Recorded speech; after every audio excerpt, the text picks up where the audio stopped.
Hello बच्चों।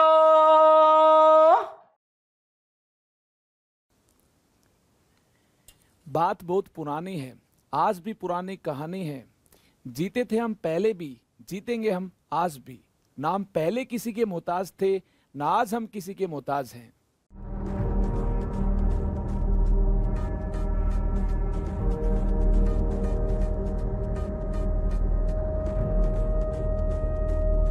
दोस्तों, ये बात काफी पुरानी है, जब कंपाउंड से रिलेटेड क्वांटिटेटिव इंफॉर्मेशन हमारे पास नहीं थी।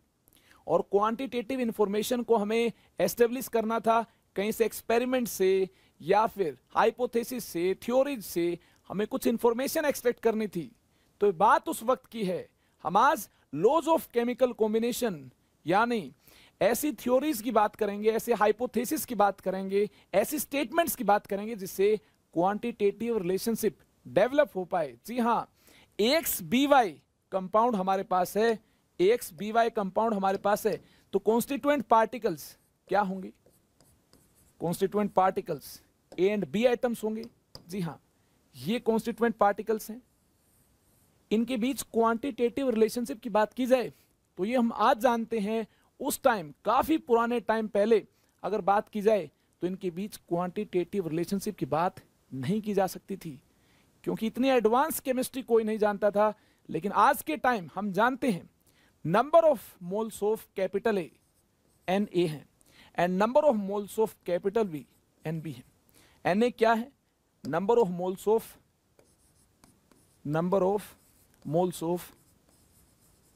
कैपिटल ए है। एन बी क्या है? Number of moles of capital B है। तो number of moles of capital A and number of moles of capital B के बीच क्या कोई क्वांटिटेटिव रिलेशनशिप आप जानते हैं? देखिए, डेवलप की जा सकती है कैसे? ये एक्स टाइम्स है, ये वाई टाइम्स है। अगर इसको वाई से मल्टीप्लाई किया जाए और इसको एक्स से मल्टीप्लाई किया जाए तो मुझे लगता है क्वांटिटेटिव रिलेशनशिप को डेवलप किया जा सकता है। Number of moles of Na को मैंने किससे मल्टीप्लाई किया? y से मल्टीप्लाई किया। जी हाँ, ये y टाइम्स है, ये x टाइम्स है। इसको मैंने y से मल्टीप्लाई किया। और number of moles of b को मैंने किससे मल्टीप्लाई किया? इसको मैंने x से मल्टीप्लाई किया, ये y टाइम्स है। तो देखिए, इस प्रकार से number of moles of a and number of moles of b के बीच हमारे पास एक बेहतरीन रिजल्ट आ जाएगा, जिससे हम इनकी क्वांटिटेटिव रिलेशनशिप की बात कर सकते हैं, आज कर सकते हैं।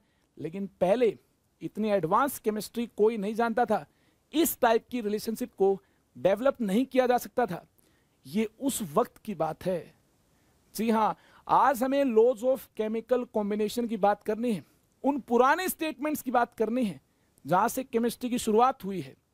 ये पुराने स्टेटमेंट्स क्या है, इसको जानने के लिए आप मेरे साथ बने रहें। वन बाय वन हमें सभी स्टेटमेंट्स को जानना है। देखिए, सबसे पहले हमें जानना होगा लॉ ऑफ केमिकल कॉम्बिनेशन क्या है। फिर डिफरेंट टाइप के लॉज की बात की जाएगी। लॉज ऑफ केमिकल कॉम्बिनेशन क्या है, इसकी हमें सबसे पहले बात करनी है। In order to understand the composition of a compound it is necessary to have a theory. हमें थ्योरी को डेवलप करना होगा अगर कंपाउंड की कंपोजिशन को हमें अंडरस्टैंड करना है। जी हाँ, क्वांटिटेटिव रिलेशनशिप की हमें बात करनी होगी। That accounts for quantitative relationship. These relationships are summarized in certain statements called law of chemical combination. जी हाँ, इन स्टेटमेंट्स को हमें समराइज करना होगा, और समराइज करने के बाद हमारे पास क्या होंगे, इनको हम क्या बोलेंगे? Laws of chemical combination. आइए इसी कड़ी में सबसे पहले लॉ की बात करते हैं। Law of conservation of mass की हमें बात करनी है। This law was given by Lavoisier in 1744। जी हाँ, लेवोइजियर ने इस लॉ को प्रपोज किया था। क्या है ये law? The law of conservation of mass states that mass can neither be created nor destroyed in a chemical reaction. Mass को ना ही क्रिएट किया जा सकता है और ना ही डेस्ट्रॉय किया जा सकता है, but it can change from one form to another form. देखिए, केमिकल रिएक्शन की अगर बात की जाए, AA plus BB gives us CC plus DD। अगर ये रिएक्शन 100% कंप्लीटेड है, 100% कंप्लीटेड है। तो इस केस में हम क्या बोल सकते हैं,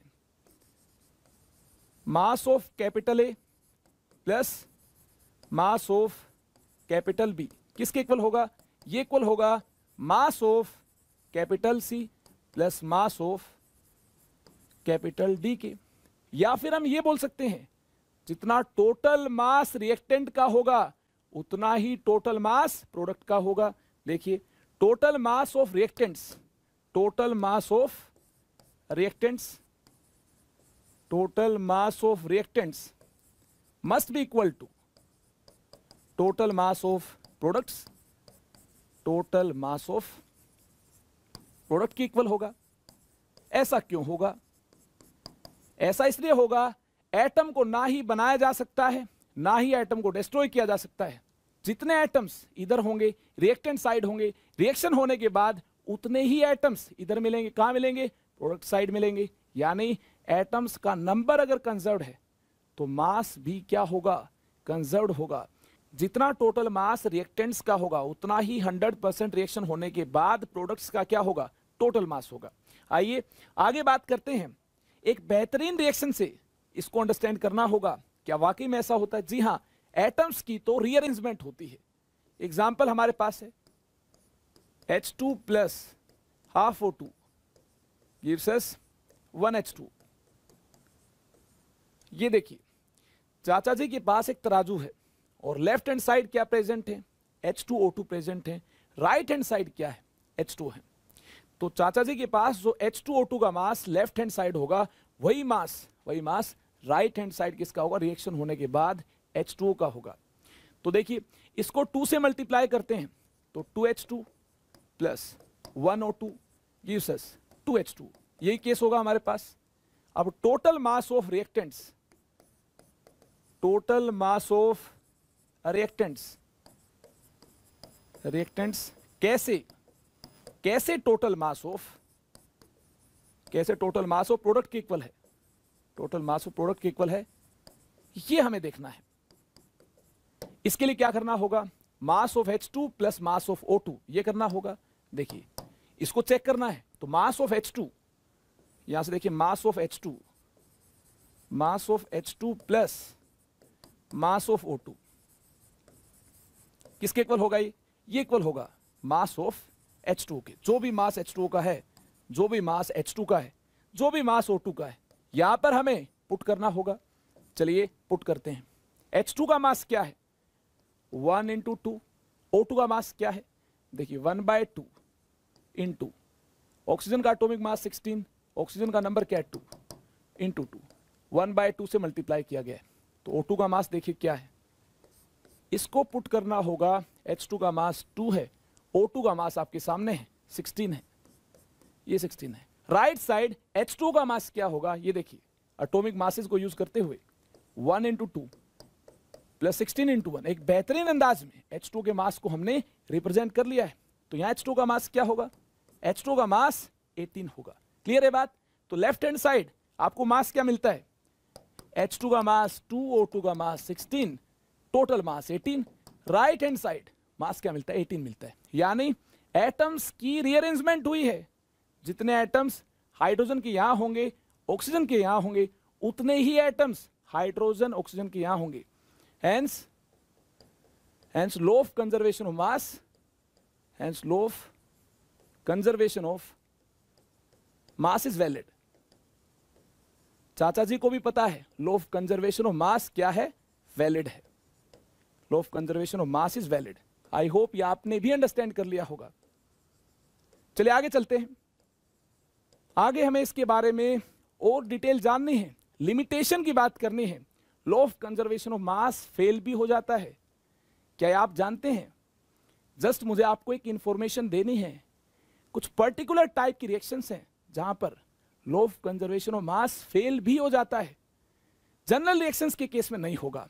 जी हां, अभी तक हमने जो some basic concepts of chemistry में, स्टोइक्योमेट्री की दुनिया में जितनी भी रिएक्शंस देखी हैं वहां फेल नहीं होगा। आपको चिंता करने की बात नहीं है, वो मायावी दुनिया ऐसी की ऐसी ही होगी। लेकिन फेल कब होगा ये देखिए, इसकी भी हमें बात करनी है। न्यूक्लियर रिएक्शन के केस में फेल हो जाएगा, जहां पर large amount of heat is evolved और एब्जॉर्ब्ड ड्यूरिंग द रिएक्शन। अगर ऐसा हुआ, large amount of heat evolve हो गई, एब्जॉर्ब हो गई, वहां पर फेल हो जाएगा।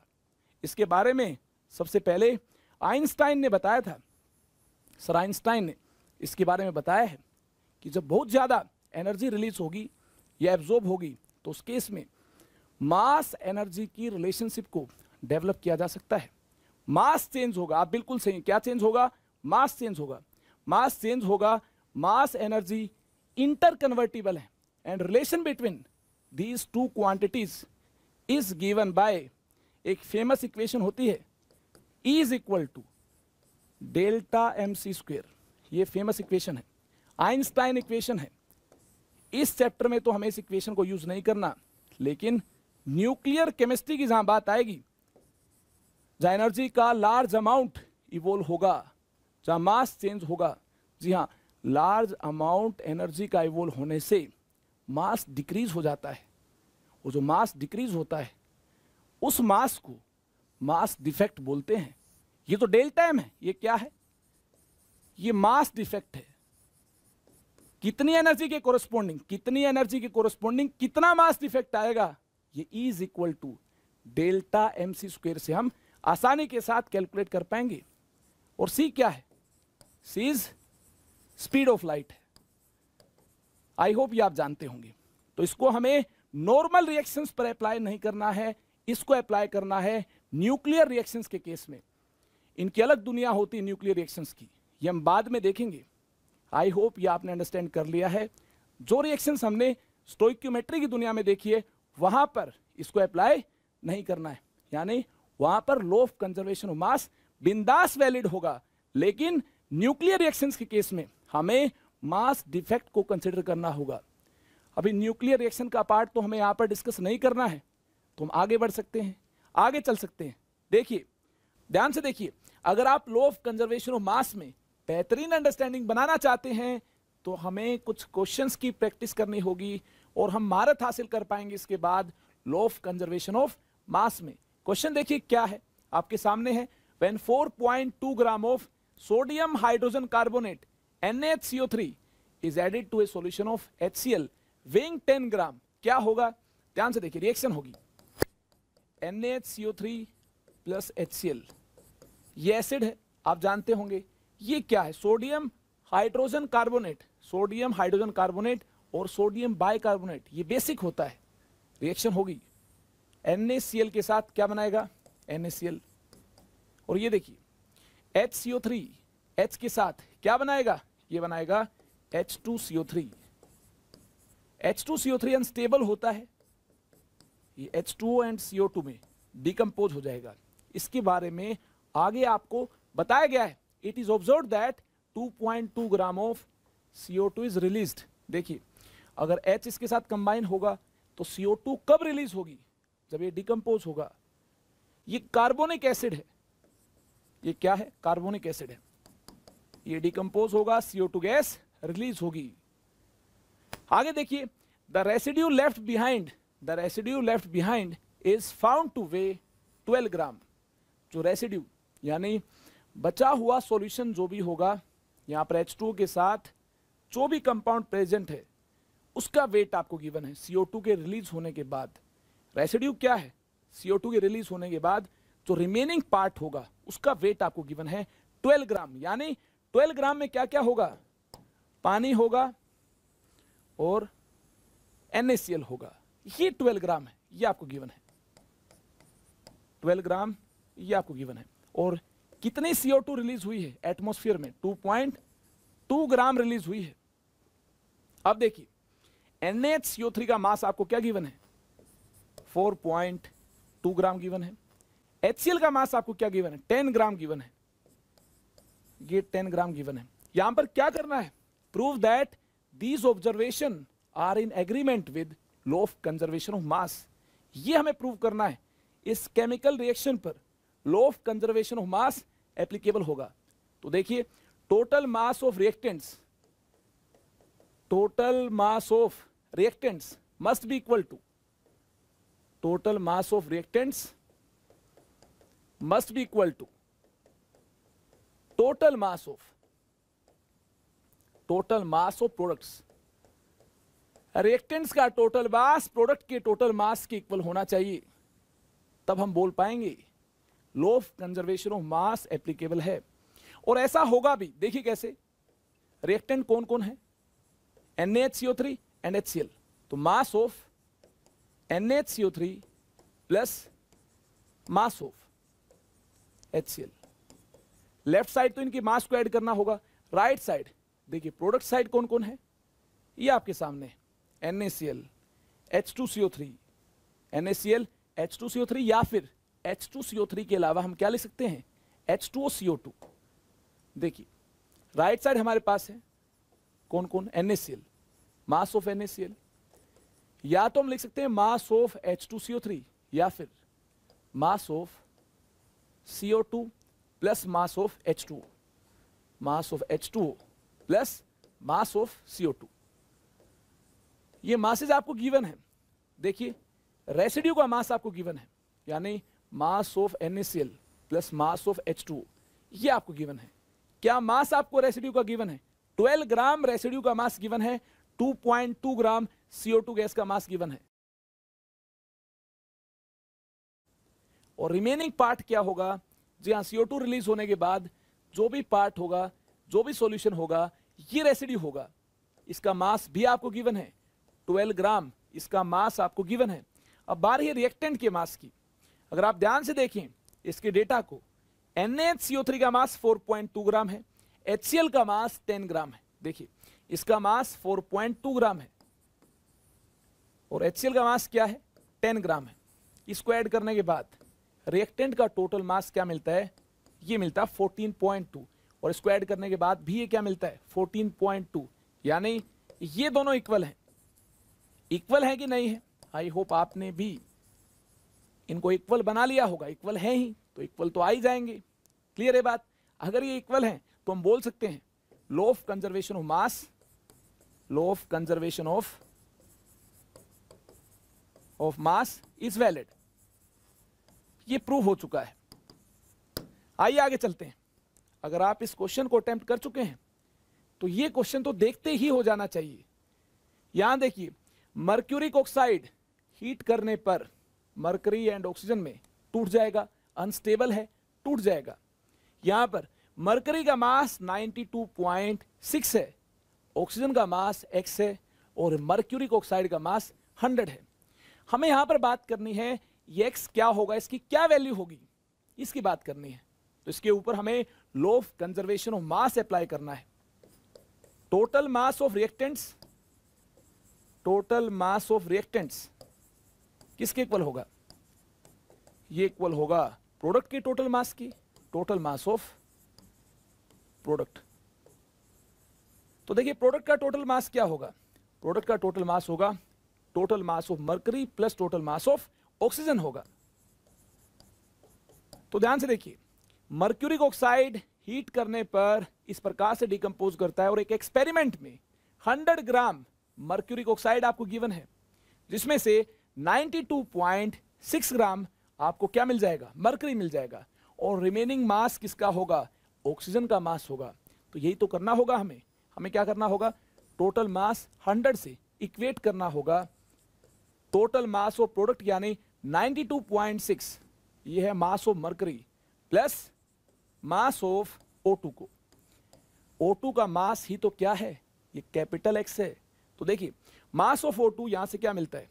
यहां से मास ऑफ O2 मिलता है हमें 100 minus 92.6। Mass of O2, mass of O2 is capital X। ये क्या मिलता है? 100 माइनस 92.6, ये हमें मिलता है 7.4 ग्राम। ये होगा इसका फाइनल आंसर। चलिए आगे चलते हैं। एक और बेसिक क्वेश्चन आपके सामने है। X gram of potassium chlorate on decomposing produced 1.9 gram of O2 and 2.9 gram of KCl potassium chloride. Find the value of X। यहां पर रिएक्टेंट का मास नहीं है। अगर बात की जाए प्रीवियस क्वेश्चन की, तो यहां पर किसका मास नहीं था? प्रोडक्ट का मास नहीं था। अरे ऐसे ही सोल्व करना है जैसे इसको सोल्व किया है। कैसे सोल्व करना है? सबसे पहले इक्वेशन की बात करते हैं, क्या हुआ होगा, पूरी माया को अंडरस्टैंड करना होगा। KClO3 हीट करने पर डिकम्पोज हुआ, किस में डिकम्पोज हुआ, KCl प्लस O2 में। इसका मास हमें कैलकुलेट करना है। अगर ये मास कैपिटल X ग्राम है तो X की वैल्यू क्या होगी, यहां तक हमें पहुंचना है। हमें ये गिवन है KCl का मास, क्या गिवन, KCl का मास 2.9 ग्राम, O2 का मास हमें गिवन है 1.9 ग्राम। रिएक्टेंट का टोटल मास प्रोडक्ट के टोटल मास के इक्वल होगा। एटम्स की रीअरेंजमेंट ही तो हुई होगी। जी हाँ, एटम्स को ना ही क्रिएट किया जा सकता है ना ही डिस्ट्रॉय किया जा सकता है। तो क्या करेंगे इस केस में, इस केस में x को इक्वेट करेंगे 2.9 प्लस 1.9 से, कैपिटल X हमें मिल पाएगा 4.8 ग्राम। ये होगा इसका फाइनल आंसर। चलिए अब वक्त हो गया है आगे बढ़ने का। अब हमें जानना है एक और बेहतरीन लॉ को, लॉ ऑफ कांस्टेंट प्रोपोर्शन और law of definite proportion. This law was given by Proust in 1799। ये साइंटिफिक स्टेटमेंट क्या है, आइए इसकी बात करें। This law states that chemical composition of a compound remain same whether it is prepared from any method और any source. जी हाँ, इसको किसी भी मेथड से बना लें, किसी भी सोर्स से बना लें, कंपोजिशन क्या मिलेगी, कांस्टेंट मिलेगी। कंपोजिशन का क्या मीनिंग है, देखिए अंडरस्टैंड करते कंपोजिशन का मीनिंग क्या है, किस टाइप के क्वेश्चंस बन सकते हैं, इसकी पूरी माया को हम जानेंगे। ध्यान से देखिए, CO2 गैस की प्रिपरेशन करने हैं, C प्लस O2 से CO2 गैस बनाई जा सकती है, आप जानते हैं। CO प्लस हाफ O2 से भी CO2 गैस बनाई जा सकती है, ये भी आप जानते हैं। आप ये भी जानते हैं कैल्शियम कार्बोनेट को हीट करेंगे तो भी CO2 गैस बन जाएगी। देखिए बनेगी कि नहीं बनेगी, बिल्कुल बनेगी। CO2 गैस इन सभी केसेस से फॉर्म हो पाएगी। इस प्रकार से अगर हम CO2 गैस बना पाएंगे और भी अगर अनस्टेबल मेटल कार्बोनेट हुआ उसको भी हीट करने से, अनस्टेबल मेटल कार्बोनेट हुआ उसको भी हीट करने से क्या फॉर्म हो पाएगी, CO2 गैस फॉर्म हो पाएगी। अगर CO2 गैस की कंपोजिशन की बात की जाए, कंपोजिशन का क्या मीनिंग है, कंपोजिशन का मीनिंग यहां पर है कार्बन के मास एंड ऑक्सीजन के मास की बात की जाए तो ये क्या होगा, ये 12:16:2 होगा। यहां भी क्या होगा, 12:16:2 होगा। यहां भी क्या होगा, 12:16:2 होगा। यहां भी क्या होगा, 12:16:2 होगा। यानी CO2 एक ही टाइप की बनेगी। ऐसा तो नहीं है यहां से बनने वाली CO2 की प्रॉपर्टीज अलग होगी, यहां से बनने वाले CO2 की प्रॉपर्टीज अलग होंगी, ऐसा बिल्कुल नहीं होगा। कहीं से भी CO2 बना लें, CO2 की प्रॉपर्टीज क्या होंगी, सेम होंगी। किसके अकॉर्डिंग, इस लॉ के अकॉर्डिंग। और यहां पर लॉ ऑफ डेफिनेट प्रोपोर्शन और कांस्टेंट प्रोपोर्शन को वैलिडेट करने के लिए या वेरीफाई करने के लिए हम क्या कर सकते हैं, इस प्रकार से मास रेशियो की भी बात कर सकते हैं या फिर परसेंटेज की बात कर सकते हैं। Percentage of carbon, percentage of oxygen, mass percentage सभी CO2 के कोरस्पॉन्डिंग कार्बन एंड ऑक्सीजन की आपको क्या मिलेंगी, से मिलेगी। इस प्रकार से लॉ ऑफ कांस्टेंट और डेफिनेट प्रोपोर्शन को हम वैलिडेट कर पाएंगे, वेरीफाई कर पाएंगे।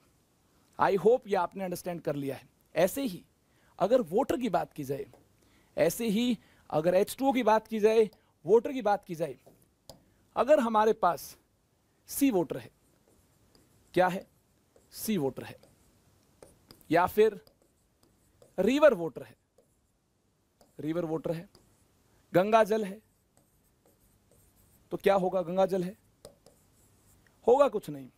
अगर गंगा जल है, सी वाटर है, रिवर वाटर है, यहां पर हाइड्रोजन एंड ऑक्सीजन की मास परसेंटेज की बात करें या रेन वाटर को ही क्यों ना कंसिडर कर लिया जाए, तो mass percentage hydrogen and oxygen की क्या मिलेंगी आपको, सेम मिलेंगी। वाटर कैसा भी हो, सी वाटर हो, रिवर वाटर हो, गंगा जल हो या रेन वाटर हो, हाइड्रोजन एंड ऑक्सीजन की मास परसेंटेज इन सभी में आपको सेम मिलेगी। क्या मिलेगी, इन सभी में अगर H2 है तो देखिए मास परसेंटेज आपको सेम मिलेगी, मास का रेशियो आपको सेम मिलेगा 1:2 रेशियो 16:1। 1:8 में ही आपको H&O मिलेगा, ऐसा नहीं है सी वाटर में H&O का रेशियो अलग मिलेगा, जी नहीं। रिवर वाटर में H&O का रेशियो अलग मिलेगा। H2O की कंपोजिशन की बात की जाएगी तो रेशियो क्या मिलेगा मास का, ये रेशियो आपको सेम ही मिलेगा according to law of constant proportion और law of definite proportion. I hope इसको अंडरस्टैंड कर लिया है। अब परसेंटेज की बात कैसे की जा सकती है, percentage of hydrogen, percentage of oxygen, mass of hydrogen divided by total mass. Hydrogen का मास क्या है, इस कंपाउंड में 2 है, डिवाइडेड बाय टोटल मास, ये देखिए 1 × 2 प्लस 16 × 1, टोटल मास क्या हुआ, मोलिकुलर मास हुआ 18, 18 से डिवाइड करते हैं इनटू 100, किसके इक्वल होगा, ये देखिए ये इक्वल होगा 11.11% की। परसेंटेज ऑफ हाइड्रोजन, कोई भी वाटर हो, कोई भी सैंपल हो, ये क्या मिलेगी आपको 11.11 ही मिलेगी। वाटर में हाइड्रोजन की परसेंटेज डेफिनेट है, कांस्टेंट है, तो इस लॉ को हम क्या बोल देंगे, लॉ ऑफ कांस्टेंट प्रोपोर्शन और डेफिनेट प्रोपोर्शन। ऐसे ही mass percentage of oxygen, mass of oxygen 16 divided by total mass 18 into 100। अगर ये 11.11 है तो क्या होगा, ये इसको सिंप्लीफाई करने के बाद या फिर 100 से इसको माइनस करने के बाद 88.89% होगा। वाटर सैंपल कोई भी हो, अगर वाटर में H2O में ऑक्सीजन की मास परसेंटेज की बात की जाए तो ये मास परसेंटेज आपको डेफिनेट मिलेगी, कांस्टेंट मिलेगी। इसी लॉ को क्या बोलते हैं, लॉ ऑफ डेफिनेट प्रोपोर्शन और कांस्टेंट प्रोपोर्शन। आई होप इसको आपने बेहतरीन अंदाज में अंडरस्टैंड कर लिया होगा। तो इसको वेरीफाई करने के लिए, लॉ ऑफ कांस्टेंट और डेफिनेट प्रोपोर्शन को वेरीफाई करने के लिए या फिर इसको प्रूव करने के लिए कि यहां पर लॉ ऑफ डेफिनेट प्रोपोर्शन और कांस्टेंट प्रोपोर्शन वैलिड है, तो क्या करना होगा, देखिए validity of law of constant proportion, law of constant और डेफिनेट प्रोपोर्शन के लिए क्या करना होगा। ऐसे क्वेश्चन आएंगे, इसकी वैलिडिटी के लिए क्या करना होगा। देखिए एग्जाम में क्वेश्चन आएगा इस प्रकार से, 4 ऑप्शंस आपको गिवन होंगे और आपको चेक करना होगा उन 4 ऑप्शंस में दिया गया डेटा, कौन सा data law of constant proportion और डेफिनेट प्रोपोर्शन को जस्टिफाई करता है। देखिए इसके लिए हमें क्या करना होगा, मान लेते हैं कंपाउंड है XBY, तो इसके 2 मेथड्स होंगे, चेक करने के मेथड्स होंगे 2, मेथड 1 एंड मेथड 2। देखिए मेथड 1 क्या होगा, मेथड 1 के अकॉर्डिंग इनके मास के रेशियो की बात की जा सकती है, mass of A ratio mass of B. अगर सभी कंपाउंड्स XBY टाइप के हैं, सेम कंपाउंड्स हैं, तो उनके केस में mass of A ratio mass of B आपको क्या मिल पाएगा, ये रेशियो आपको कांस्टेंट मिल पाएगा, डेफिनेट मिल पाएगा। यानी प्रॉपर्टीज क्या होंगी, सेम होंगी। कंपाउंड सेम है, प्रॉपर्टीज क्या होंगी, सेम होंगी। अगर सैंपल डिफरेंट है और कंपाउंड सेम है, इस प्रकार से mass of A ratio mass of B आपको सेम मिल पाएगा। मेथड 2 क्या है, mass percentage of A mass percentage of B, mass percentage of B, ये क्या मिल पाएंगी, ये आपको सेम मिल पाएंगी। तो इस प्रकार से एक बेहतरीन अंदाज में ये प्रूव हो जाएगा लॉ ऑफ कांस्टेंट और डेफिनेट प्रोपोर्शन वैलिड होगा। तो दोनों ही मेथड्स आप चेक कर सकते हैं, दोनों ही मेथड से बिल्कुल परफेक्ट रिजल्ट मिलते हैं। चलिए आगे चलते हैं। हमारे पास एक बेहतरीन क्वेश्चन है जिसमें मास परसेंटेज को चेक करना होगा और मास के रेशियो से भी ये चेक करना होगा, यहां पर law of constant proportion valid है। हमारे पास 2 एक्सपेरिमेंटल डेटा है। सबसे पहले हम यहां पर 1.8 ग्राम मेटल को बर्न करने से क्या होगा इसकी बात करेंगे। 3 ग्राम मेटल ऑक्साइड फॉर्म होगा। देखिए मास ऑफ मेटल हमारे पास क्या है, मास ऑफ मेटल 1.8 है, 1.8 ग्राम है। तो मास ऑफ ऑक्सीजन क्या होगा, मास ऑफ ऑक्सीजन हमारे पास होगा टोटल मास में से मेटल के मास को माइनस कर दें, यानी 3 माइनस 1.8, इसको माइनस करने के बाद क्या मिलता है 1.2 ग्राम। ये क्या होगा, ये हमारे पास होगा उस मेटल ऑक्साइड में किसका मास? ऑक्सीजन का मास। क्लियर है बात? इसके बाद आइए रेशियो की बात करते हैं। 1.8 रेशियो 1.2 ये रेशियो होगा। अगर यहां पर ऐसे इसको रिप्रेजेंट किया जाए 1.8 डिवाइड बाय 1.2 तो क्या मिलता है? 1.5 मिलता है। तो इसको भी 1.2 से डिवाइड करना होगा। अगर रेशियो की बात करनी हो तो सेम नंबर से दोनों को डिवाइड किया जा सकता है। तो रेशियो क्या हुआ? 1.5 रेशियो 1 हुआ। आई होप आपने मेटल ऑक्साइड में मेटल एंड ऑक्सीजन के मास का रेशियो इस बेहतरीन अंदाज में रिप्रेजेंट कर लिया होगा। अब बारी है इनकी परसेंटेज की। मास परसेंटेज ऑफ मेटल क्या होगा? ये होगा mass of metal divide by total mass. Metal का मास क्या है? 1.8। टोटल मास क्या है? 3 है, इनटू 100। तो यहां से देखिए मास परसेंटेज ऑफ मेटल क्या मिलती है? यहां से मास परसेंटेज ऑफ मेटल 60 मिलती है। तो मास परसेंटेज ऑफ ऑक्सीजन क्या होगी? मास परसेंटेज ऑफ ऑक्सीजन होगी मास of oxygen divided by total mass. Mass of oxygen divided by total मास। देखिए ऑक्सीजन का मास क्या है? 1.2। टोटल मास 3 है, इनटू 100। वैसे भी अगर हम इसको 100 में से माइनस करते तो भी आंसर आ जाता। तो देखिए यहां से क्या मिलती है? मास परसेंटेज ऑफ ओ क्या हमारे पास है? 40% है। 100 में से 60% को माइनस करते हैं तो भी आंसर क्या आ जाएगा? 40% आ जाएगा। क्लियर है बात? अब देखिए हमें इस केस में मास परसेंटेज और मास के रेशियो को इसलिए कैलकुलेट करना हुआ दूसरे एक्सपेरिमेंट से जो डेटा गिवन है उस डेटा को इससे मैच करना होगा। कैसे मैच करना होगा? आइए एक्सपेरिमेंट 2 से हमें क्या मिलता है? 1.5 gram of same metal when heated in steam gave 2.5 gram of its oxide. दूसरा डेटा देखिए हमारे पास क्या है? दूसरे एक्सपेरिमेंट से क्या डेटा मिलता है? दूसरे एक्सपेरिमेंट से हमें ये डेटा मिलता है mass of metal, mass of oxygen, mass of metal, mass of oxygen. इस प्रकार से 1.5 ग्राम, ध्यान से देखिए 1.5 ग्राम मेटल का मास हमें गिवन है। ये गिवन है 1.5 ग्राम सेम मेटल का मास। और देखिए ऑक्सीजन का मास क्या होगा? मेटल ऑक्साइड के मास में से, टोटल मास में से एक बार फिर से हमें किसको माइनस करना होगा? मेटल के मास को माइनस करना होगा। क्योंकि मेटल ऑक्साइड में दो ही चीजें होंगी। मेटल ऑक्साइड में क्या होगा? मेटल ऑक्साइड में मेटल होगी और क्या होगा? ऑक्सीजन होगी। क्लियर है बात? तो अगर हम मेटल के मास को टोटल मास में से माइनस कर दें तो क्या आ जाएगा हमारे पास? हमारे पास ऑक्सीजन का मास आ जाएगा, यानी 2.5 ये टोटल मास है, 1.5 मेटल का मास है, इसको माइनस किया। 1 ग्राम ये किसका मास है?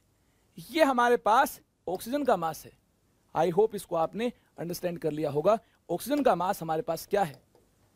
ये 1 ग्राम है। रेशियो क्या होगा? ध्यान से देखिए, mass of metal ratio mass of oxygen, ये रेशियो क्या होगा? 1.5 रेशियो 1 होगा। और अगर इसे चेक किया जाए तो आप बोल सकते हैं डेटा मैच होता है। ये मास का ratio, mass of metal ratio, mass of oxygen, ये आपको क्या मिलता है? सेम मिलता है। तो इस केस में लॉ ऑफ डेफिनेट प्रोपोर्शन और law of constant proportion valid होगा। क्लियर है बात? अब देखिए मास परसेंटेज की बात करते हैं। मास परसेंटेज ऑफ मेटल क्या होगी?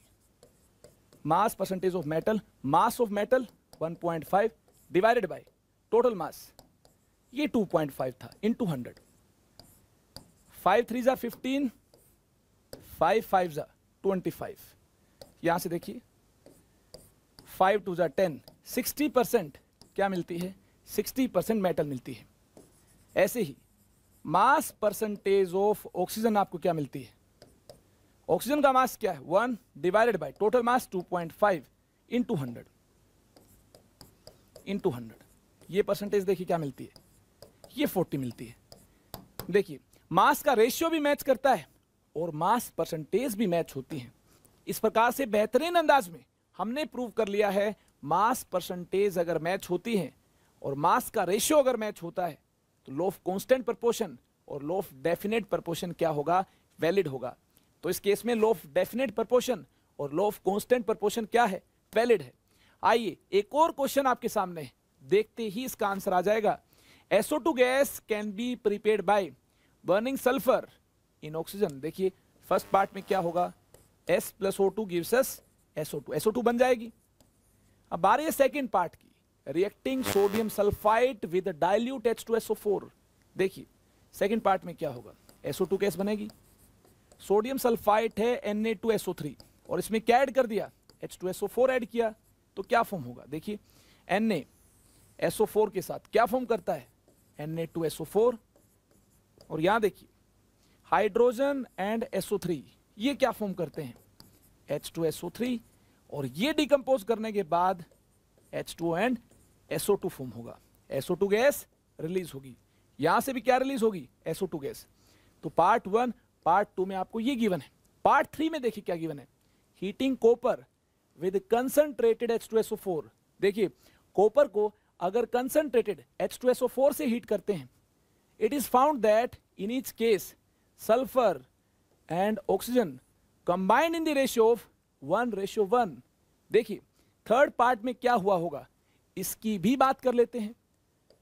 थर्ड पार्ट में ये हुआ होगा, कॉपर को H2SO4 से रिएक्ट किया गया तो क्या फॉर्म होगा, फॉर्म होगा CuSO4 और रिलीज होगी SO2 गैस, और साथ में पानी भी बनेगा, यहां पर भी SO2 गैस रिलीज होगी। क्या गिवन है, सल्फर ऑक्सीजन के मास का रेशियो 1:1 गिवन है, चेक कर सकते हैं, यहां पर चेक कीजिए। देखिए 32 सल्फर का एटॉमिक मास है, 16 × 2 ये O2 का मास है, रेशियो क्या मिलता है 1:1। यहां भी चेक कीजिए 32 रेशियो 16 × 2 ये मिलता है 1:1। जी हाँ, ये भी 1:1 मिलता है आपको। आगे चलते हैं, यहां देखिए सल्फर का एटॉमिक मास 32 है और ऑक्सीजन का एटॉमिक मास 16, ऑक्सीजन 2 है, तो O2 का मास क्या होगा, 16 × 2 होगा। रेशियो क्या है, ये देखिए ये रेशियो भी 1:1 है। तो ये कौन सा लो है, तो इस प्रकार से मास का रेशियो कांस्टेंट हो, डेफिनेट हो, तो ये कौन सा लो होगा, ये होगा लॉ ऑफ डेफिनेट प्रोपोर्शन और कांस्टेंट प्रोपोर्शन। इस प्रकार से थर्ड ऑप्शन होगा इसका राइट आंसर। अब ये है आपके लिए होमवर्क, इतना ज्यादा टाइम अपने पास नहीं है कि सभी क्वेश्चंस को सोल्व करें। ये देखिए इस टाइप का क्वेश्चन ऑलरेडी सोल्व हो चुका है, तो आपकी और ज्यादा प्रैक्टिस के लिए और महारत हासिल करने के लिए इसको आप सोल्व कर सकते हैं। मास परसेंटेज चेक कर सकते हैं 2 डिफरेंट एक्सपेरिमेंट से मिलने वाले डेटा के कोरस्पोंडिंग, या फिर आप मास के रेशियो से भी ये चेक कर सकते हैं लॉ ऑफ डेफिनेट प्रोपोर्शन और law of constant proportion valid होगा कि नहीं होगा। आई होप इसके डेटा को एनालाइज करने के बाद आप डेफिनेटली इसके आंसर तक पहुंच जाएंगे। ये क्वेश्चन बिल्कुल इस जैसा है, ये देखिए अगर आपने इस क्वेश्चन को अंडरस्टैंड कर लिया है तो इसमें कोई भी प्रॉब्लम आपको नहीं होगी। आपकी और ज्यादा प्रैक्टिस के लिए एक और क्वेश्चन आपके लिए ये होगा, अगर आप इस होमवर्क को अटेम्प्ट कर लेंगे और लॉ ऑफ कांस्टेंट प्रोपोर्शन और डेफिनेट प्रोपोर्शन को वेरीफाई कर लेंगे, तो ये क्या है, ये देखिए ऐसी कंडीशन है जिनके under law of constant proportion और डेफिनेट प्रोपोर्शन वैलिड नहीं होगा। कि ऐसा भी होता है, जी हाँ ऐसा होता है। किन केसेस में लॉ ऑफ कांस्टेंट प्रोपोर्शन और डेफिनेट प्रोपोर्शन वैलिड नहीं होगा, अगर आइसोटोप्स हैं, जी हाँ, when A compound is obtained by using isotopes of combining element, अगर कंबाइनिंग एलिमेंट्स के आइसोटोप्स हैं तो उन केसेस में हमें मास का रेशियो डेफिनेट नहीं मिल पाएगा, हमें कांस्टेंट नहीं मिल पाएगा। कैसे नहीं मिल पाएगा, आइए इसका एक प्रमाण आपके सामने है। H11 प्लस O16 ये 1 क्या है, मास नंबर, 16 मास नंबर है, 1 एटॉमिक नंबर, ये 8 क्या है, एटॉमिक नंबर है। 2 हाइड्रोजन 1 ऑक्सीजन के साथ रिएक्ट होता है और H2O फॉर्म होगा, तो यहां देखिए mass of hydrogen and mass of oxygen का रेशियो क्या होगा। आइए इसकी बात करें। 1 हाइड्रोजन का मास 1 है, हाइड्रोजन 2 है, तो मास क्या होगा 1 × 2 होगा। क्लियर है बात। अब देखिए 1 ऑक्सीजन का मास 16 है, ऑक्सीजन का नंबर 1 है, 16 × 1 ये होगा, तो मास का रेशियो क्या है 1:8 है। अगर यहां पर हाइड्रोजन का एक और वेरिएंट यानी दूसरा आइसोटोप हमारे पास हो। कैसे हो? देखिए H21 ये ड्यूटेरियम है और इसका नंबर 2 है, प्लस ऑक्सीजन 16 इसका नंबर 1 है। तो यहां से देखिए नंबर 1 है और मास नंबर क्या है इसका 16 है, इसका मास नंबर 2 है, एटॉमिक नंबर 1 है, इसका एटॉमिक नंबर 8 है। क्या फॉर्म होगा? यहां से भी H2 फॉर्म होगा। क्लियर है बात? अगर यहां से भी H2 फॉर्म होगा, यहां से भी H2 फॉर्म होगा, डिफरेंट मास के रेशियो के साथ फॉर्म होगा, तो क्या ये लो वैलिड होगा? डिफरेंट मास का रेशियो कैसे है? ध्यान से देखिए, इसको ऐसे भी इंडिकेट किया जा सकता है D2O, इसको ऐसे भी इंडिकेट किया जा सकता है 2D21। तो क्या फॉर्म होगा? यहां से तो वोटर फॉर्म हुआ होगा, ये क्या है? ये वोटर है। यहां से क्या फॉर्म हुआ? इसे बोलते हैं heavy voter. D2O is heavy voter. Heavy voter में इनके मास का रेशियो आपको इस प्रकार से 1:8 नहीं मिलेगा। क्या मिलेगा? देखिए ये मिलता है 2:2 रेशियो 16:1। ये रेशियो आपको 1:4 मिलता है। मास रेशियो यहां पर सेम नहीं है तो ये लो ऑफ कांस्टेंट प्रोपोर्शन यहां पर वैलिड नहीं होगा। इस प्रकार से आइसोटोप्स होंगे तो मास रेशियो सेम नहीं होगा। मास रेशियो क्या होगा? डिफरेंट मास रेशियो होगा। लॉ ऑफ कांस्टेंट प्रोपोर्शन और डेफिनेट प्रोपोर्शन वैलिड नहीं होगा। और किस केस में वैलिड नहीं होगा? आपकी नॉलेज के लिए बताना चाहूंगा, कुछ ऐसे नॉन स्टोइक्योमेट्रिक कंपाउंड्स भी एग्जिस्ट करते हैं जहां पर देखिए एटम्स किस प्रकार से हैं। एटम्स डेफिनेट कंपोजिशन के साथ नहीं है। The law of constant composition does not hold good for non-stoichiometric compounds. This is because non-stoichiometric compounds do not have fixed composition. जी हाँ, कंपोजिशन फिक्स नहीं है। इस टाइप के कंपाउंड्स भी पाए जाते हैं। किस टाइप के? अभी तक आपने केमिस्ट्री की दुनिया में इस टाइप के कंपाउंड्स नहीं देखे हैं। Titanium, hydrogen 1.5 to 1.8।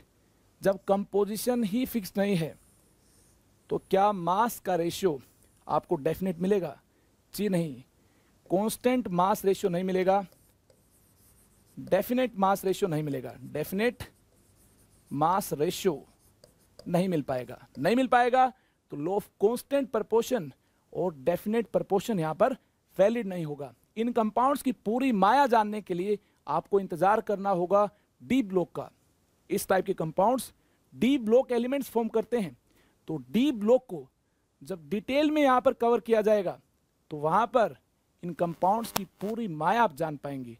अभी कंफ्यूज नहीं होना है, ऐसे कंपाउंड्स एग्जिस्ट करते हैं और इन कंपाउंड्स को क्या बोलते हैं?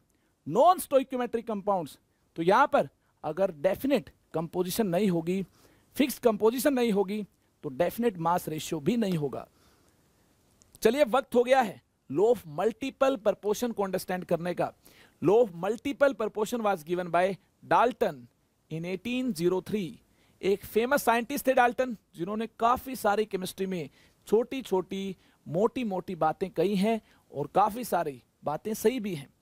इनमें से लॉ ऑफ मल्टीपल प्रोपोर्शन एक बेहतरीन स्टेटमेंट है। ध्यान से सुनिए, लॉ ऑफ मल्टीपल प्रोपोर्शन क्या है? According to law of multiple proportion, two elements combine to form more than one compound, then different masses of one element which combine with a fixed mass of other element bear a simple ratio to one another.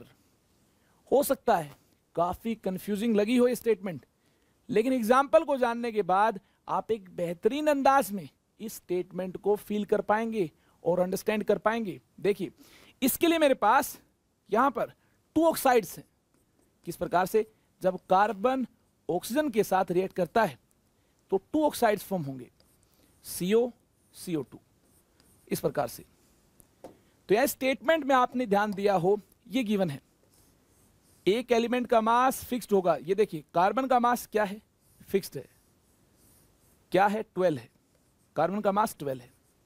और यहां पर दूसरे element के मास की अगर बात की जाए तो ये है यहां पर 16:1। यहां क्या है?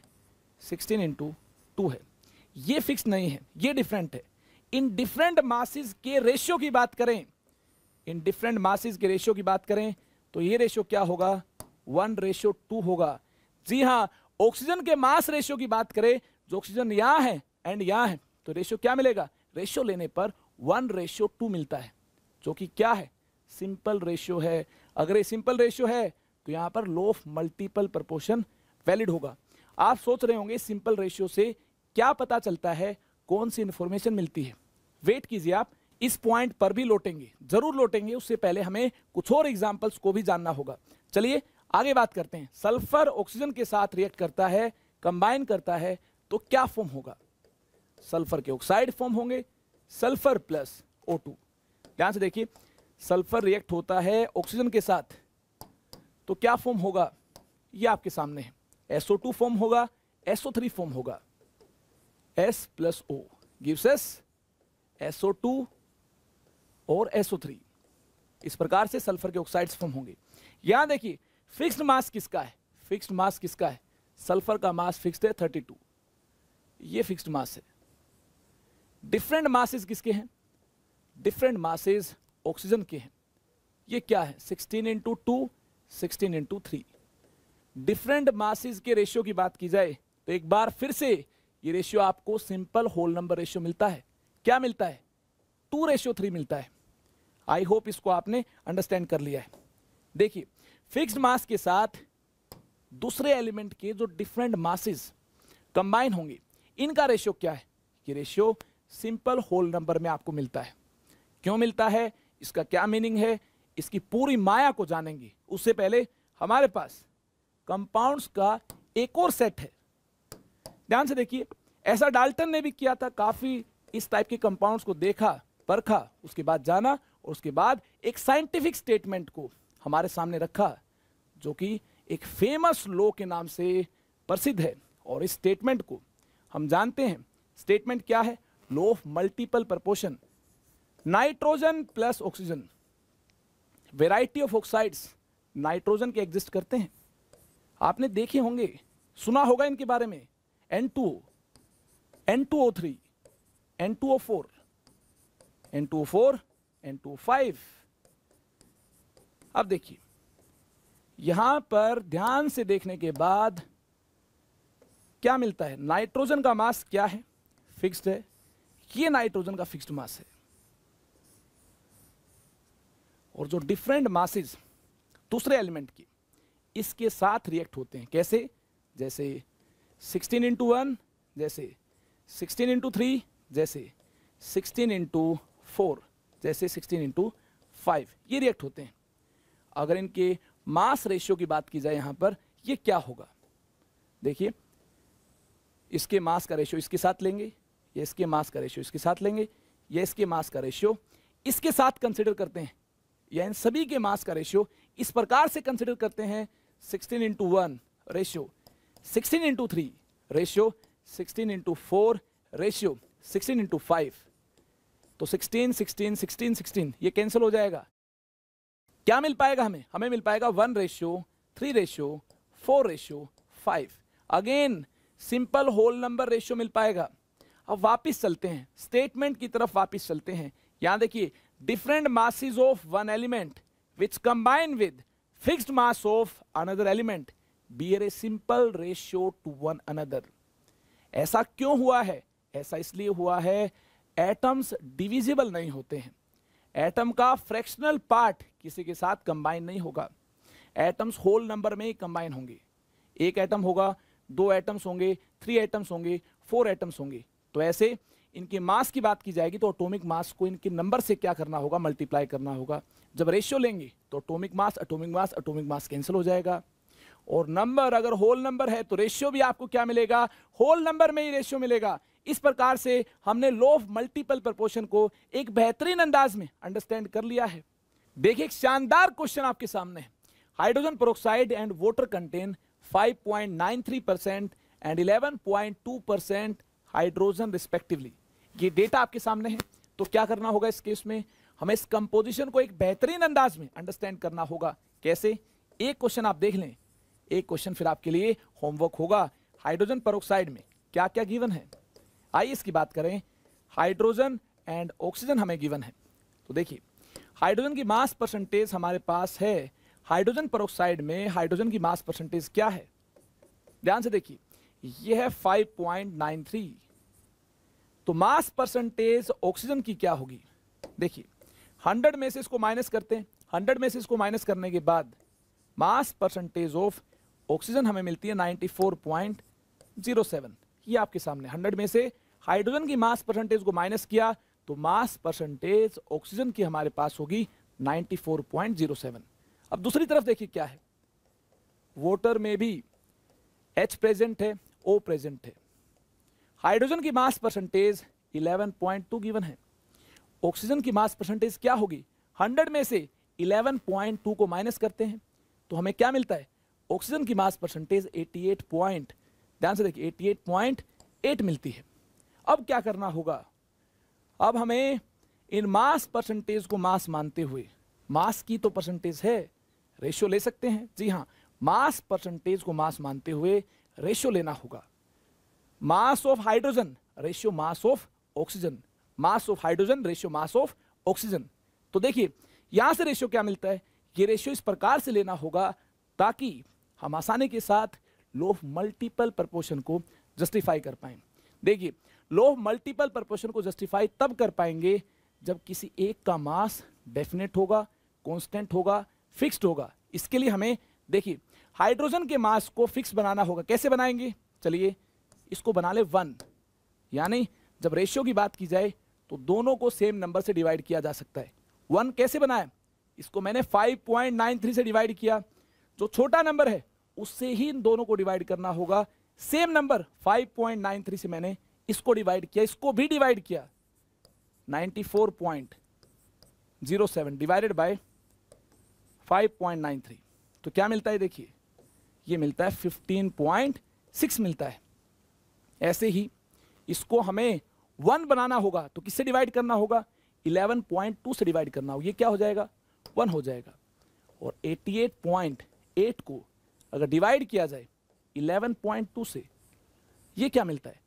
ये मिलता 5.6। देखिए हाइड्रोजन का मास हमने फिक्स बना दिया है। क्या है?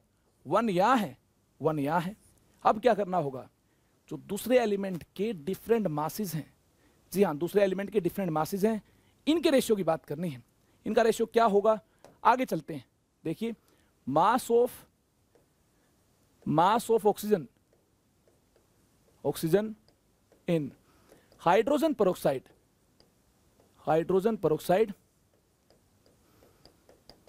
रेशियो मास ऑफ ऑक्सीजन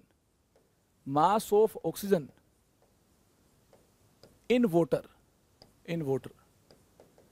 ये रेशियो क्या है? ये रेशियो हमें मिलता है इस प्रकार से 15.6 ratio 7.8 which is a simple whole number ratio 2:1, hence law of multiple proportion is valid।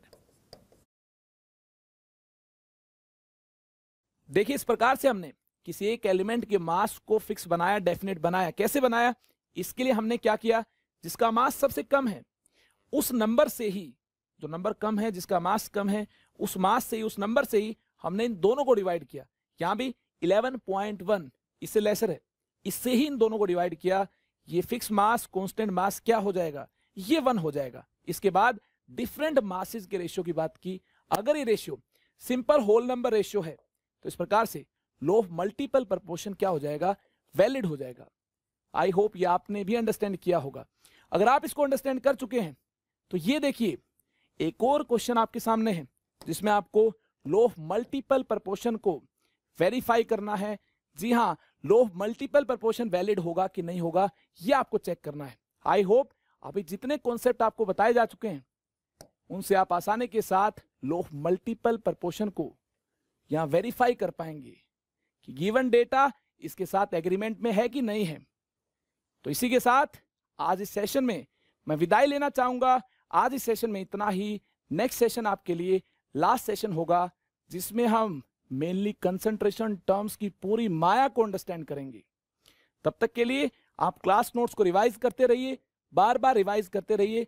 Revision से ही आप परफेक्ट होंगे और नेक्स्ट सेशन में मैं आपको ये भी बताऊंगा फिजिकल केमिस्ट्री के लिए आपको कौन सी बुक सोल्व करनी चाहिए, किस टाइप का मटेरियल आपके पास होना चाहिए, क्या स्ट्रेटजी आपकी होनी चाहिए, ताकि फिजिकल केमिस्ट्री में आप पूरी महारत हासिल कर पाए।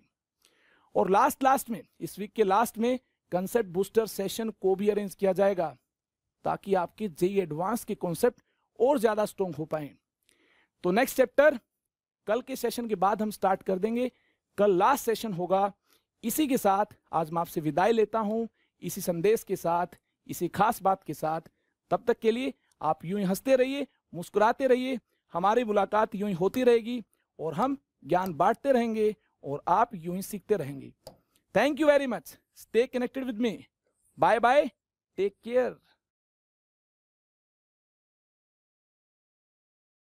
पढ़ाई करते रहें। All the very best.